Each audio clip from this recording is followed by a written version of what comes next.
The crowd on the central plaza of Zithra 9 was restless, murmuring in a dozen alien dialects, their voices rising and falling like waves. The morning sky shimmered with a teal glow unique to the planet, and the spires of the city reflected the light like mirrors.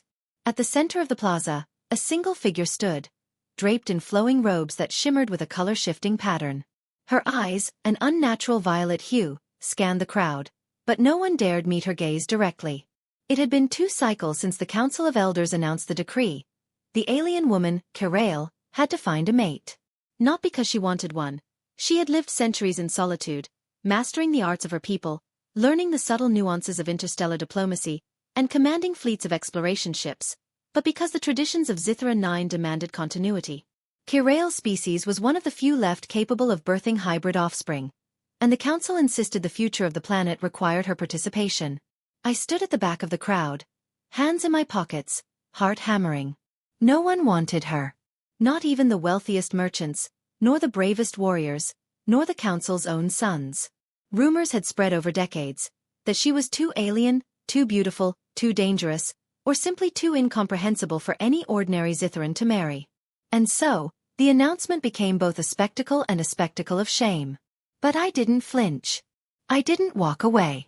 I had come for reasons I didn't fully understand myself. My name is Jaren Malik, a human explorer stranded on Zithra 9 for the last 3 standard years after a misjump in the worm space corridors. I had seen countless worlds, civilizations, and alien cultures, yet none had captivated me like Kirail did from the moment I first glimpsed her in the observation deck of the city's orbital station. She moved with a grace that seemed to bend the air around her, and when she spoke, even the most rigid of alien minds paused to listen. I could feel the judgment from the crowd, the venomous whispers, but I stepped forward anyway. Silence followed me like a shadow as I approached the center. Kirail's violet eyes flicked to me, and for the first time that day, a faint curl of a smile appeared on her lips. "You want to step forward?" she asked, her voice soft but commanding. I nodded, words failing me. There was no way to explain why. Perhaps it was instinct, or foolish courage, or a quiet recognition of what she had endured for centuries. "You are human," she said, almost as an observation rather than a question. "You know what this ceremony entails?" I swallowed and nodded again. "I do." Around us, the council members exchanged uneasy glances. "It is highly irregular," one elder hissed, his long fingers twitching in irritation. "No human has ever participated in our mating rituals. It is forbidden by custom, and dangerous."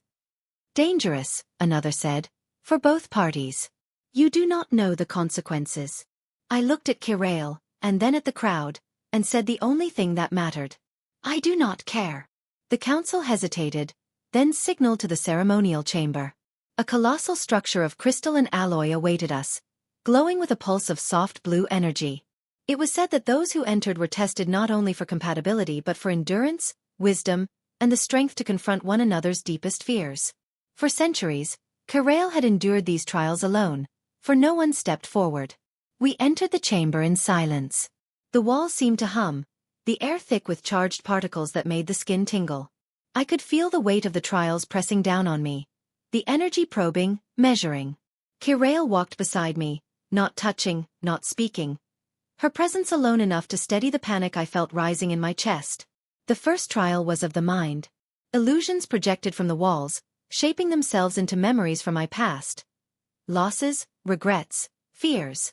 Faces of people I had loved and lost materialized, demanding answers, forgiveness, or surrender. But through it all, Kirail's calm presence steadied me. She did not touch me, nor did she speak, but the energy around her seemed to anchor mine.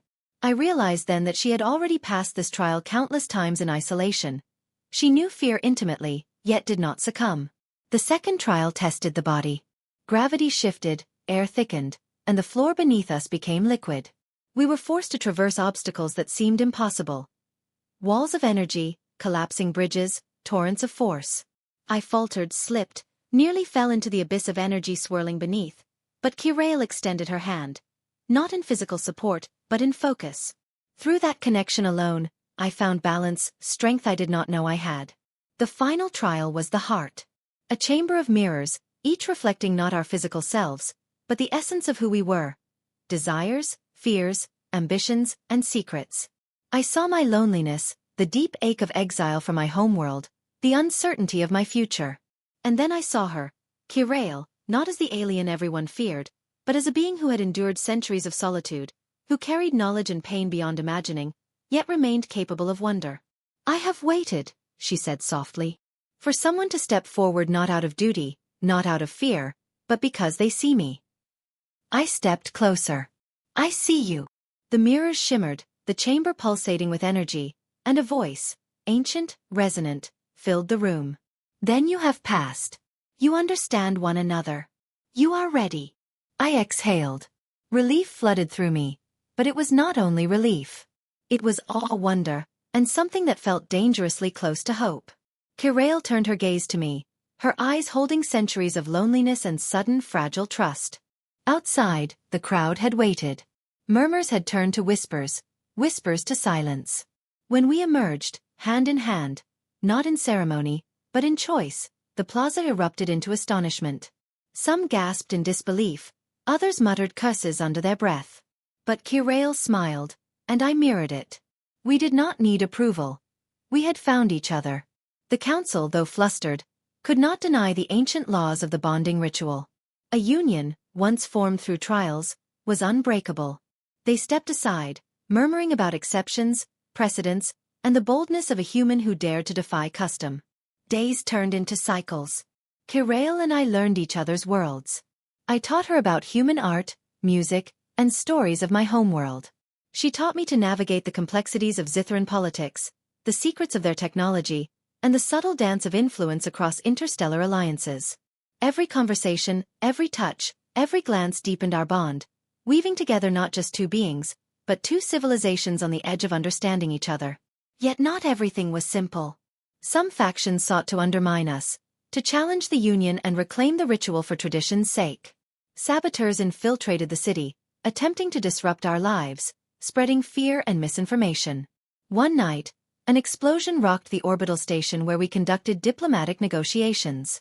Kirail and I were thrown into chaos, yet we emerged unscathed, relying on one another's instincts, learning not just to survive together, but to protect each other fiercely. Through trials, politics, and danger, our bond only strengthened. Where fear once stood in the eyes of the Zithrans, respect slowly took its place. They began to see not just the alien and the human, but the courage it took to step forward, to challenge norms, and to love despite the weight of centuries of expectation. Years passed. Our union became more than ceremony. It became legend. Ships from distant galaxies came to witness the alliance of the human and the alien woman, and through us, new dialogues began between worlds that had never dared to communicate. And through it all, Kirail and I remained silent in our understanding, a quiet defiance to the loud, judgmental galaxy that had once watched and waited. One evening, as we stood on the observation deck of our joint vessel, the stars stretching infinitely before us, Kirail turned to me. Her violet eyes reflected constellations, the history of her people, and a future we would shape together.